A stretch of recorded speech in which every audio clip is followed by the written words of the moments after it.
Hey guys, welcome to another Anime Kingdom discussion and review.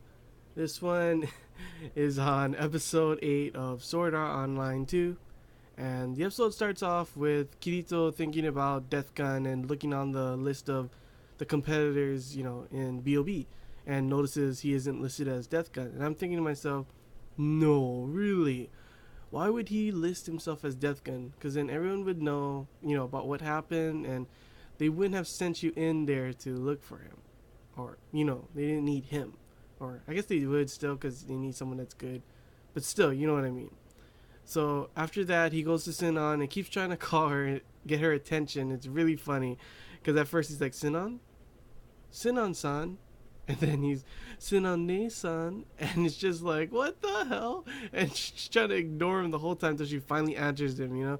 And he asks her if they could share information before the tournament starts, and she reluctantly, you could tell she like sighs before, but she agrees. So they then move to the main area where everyone's putting like bets and there's like a party going on before the whole tournament starts. And as they're walking through, people are talking about everyone, what are the chances. Then some people are like, there's the Sinon fans, there's Kirito fans going around. And then, oh my gosh, this part right here was just like, what the heck? Kirito's walking, and he accidentally bumps into this one guy, and then Kirito's like, oh, sorry. And the other guys are like, all scared, like, oh, sorry, Kirito-san. And he walks by, and then they're like, Kirito stops, and they're like, and then Kirito slowly turns around, and it looks like he's like, you guys, and like, he's like, it's just so stupid because he turns around, and he's like, hope you guys cheer for me, and like, he's like this, hope you guys cheer for me, like acting like a girl and everything, and all the guys are like, yeah, and I'm just like, no, trap, it's a trap. Why would Kirito do such a thing, But whatever.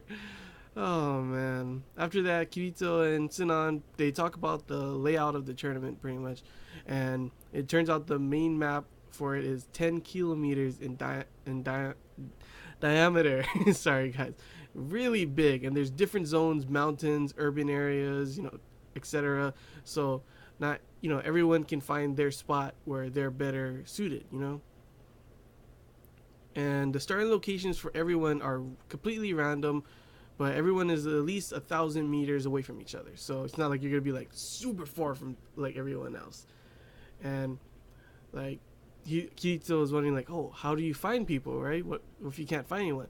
But every 15 minutes there's this satellite that goes over that you can check, pretty much a UAV scan, and you can see where everyone is, their location on the map for like a little bit, and then it stops, and then every 15 minutes, yeah. So after that, Sinon then starts to leave, and Kirito stops to tell her what he really wants to ask her, and that is to name the people who's it's the first time in the tournament. And at first she doesn't want to, but then she agrees and names 3 people besides he's another person, but 3 other people besides him that are first timing in the tournament.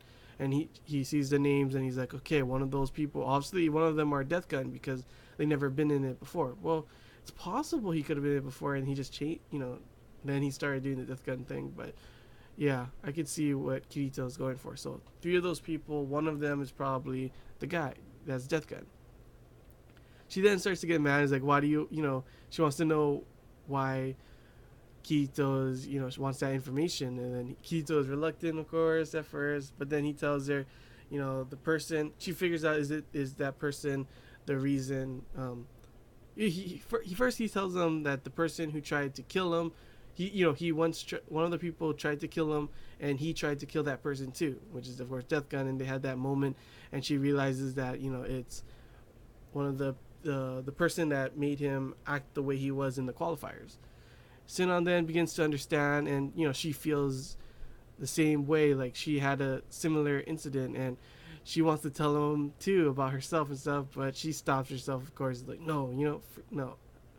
And after that, they head off to the standby domes, and in the elevator, she puts her finger gun to his back and is like, she understands what, he has reasons for what he's doing, but she's gonna pay him back, for the yesterday in the finals, and that she won't forgive him if he gets shot before she finds him. So he says he'll survive till he sees her. After that, the countdown for BOB begins. It's all hype. Everyone's like, oh yeah, 10, 9, 8, 7, till finally the countdown's over and they're in the game. Then the game starts and we see all the different players in the different zones and stuff. And they're all, of course, trying to kill each other. And it's pretty dang crazy, I gotta admit. Like, one of these guys, like, on a mountain, just like, he's just got a heavy machine gun, just camping in that spot. And the other guy, like, can't get anywhere because he's just stuck with him.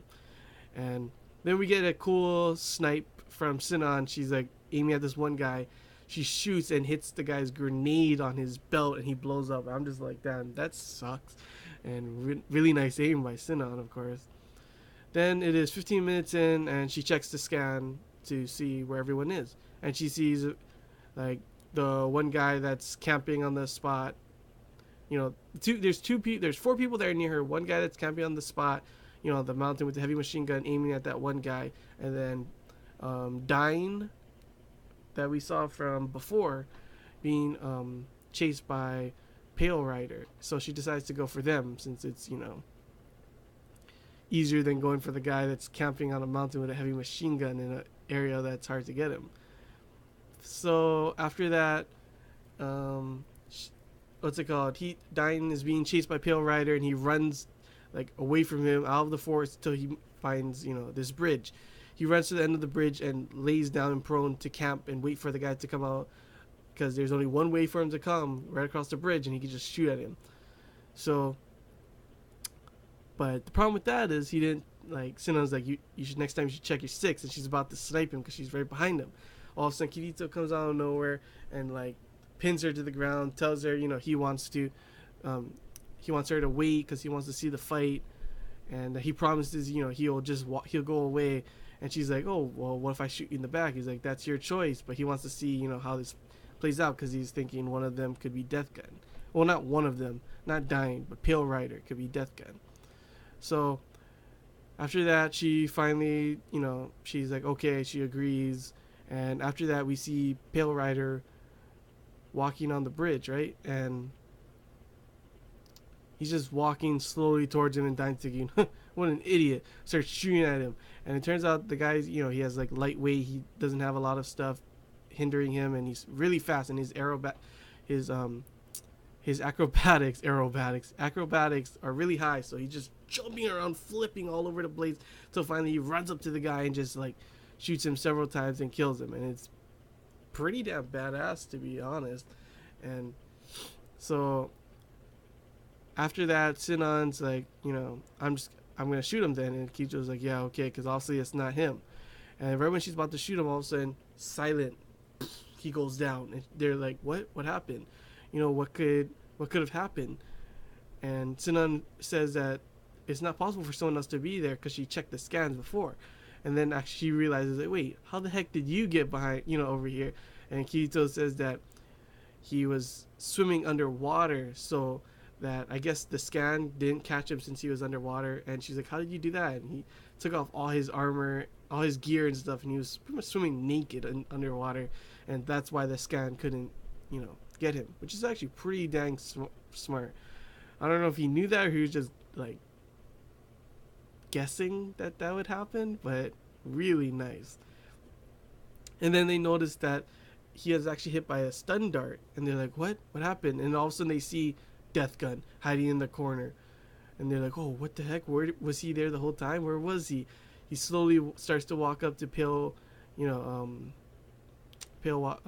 Dude, wait, what was his name? Oh yeah, Pale Rider, Pale Walker.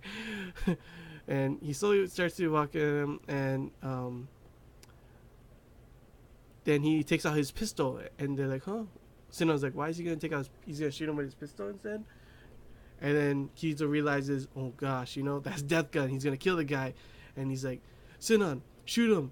And she's like, huh? Just shoot him, whatever you do, just shoot him, because he wants to stop the guy from killing him, And that's the end of the episode. And I honestly really enjoyed the episode. It was really good. Had a lot of info on the tournament, on what's going on, and now we know Death Gun also has this. I forgot to mention that he uses a sniper that's called Silent Killer, which comes with a silencer, and it's supposed to be a really rare gun. That Sinon's never seen before, um, and pretty much that's how he used a stun. He stunned him, and he was gonna shoot him with the pistol, and just a whole bunch of crazy stuff going on. And finally, maybe like we'll see. Like, is Death Gun gonna realize no when he gets shot? He's gonna dodge or something, and all of a sudden the battle starts between Kirito and Death Gun or something. I really can't wait for the next episode. And as I always say, guys, discussion. Oh yeah, also I give it a 7 out of 10 for the review, and yeah, it's a discussion. So comment below if you want, if you enjoyed the video, if you want to talk about it, or if you have questions, just comment below. So next time, guys. See ya.